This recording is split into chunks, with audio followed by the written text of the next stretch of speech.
problema ba kay ni Jared? Anong sinasabi niyo, ma'am? Nakita ko kasi na in-unfollow ka na niya. Tapos, ngayon hinahanap mo si Tonyo. Ayaw mo magpahinga? Grabe. May next target ka agad, Bobby?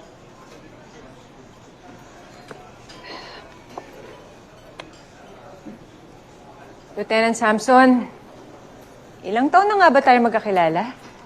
More than 5 years na, no? Parang ganun. Bakit? Nagtataka lang ako kasi, ma'am, eh. Bakit ba obsessed ka sa akin? Sobrang invested ka pa sa love life ko. Magkaaminan nga tayo, ma'am. More than 5 years mo na rin ba akong crush? Excuse me, Bobby. Kung meron akong crush na babae, hindi ikaw yun. Ayun naman pala, ma'am, eh. Eh, di mas maganda kung humanap ka na lang ng ibang pagkakaabalahan mo. Ay, mas okay, maghanap ka na lang ng love life mo. Sigurado naman maraming makakagusto sa'yo dito. Ay, meron na nga pala.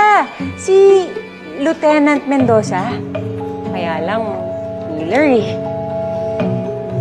Sindikato. Hirap. Bakit ganun? Masyado kang lapitin ng mga masasamang elemento, ma'am. Sa bagay, masamang elemento ka rin. Sige po, ma'am. Mauna na po ako. Nakakatawa, ha? Hindi po, ma'am. Wala po, ma'am. May nakakatawa ba? Wala po, ma'am. Wala po. Yung bro... Ay, yun.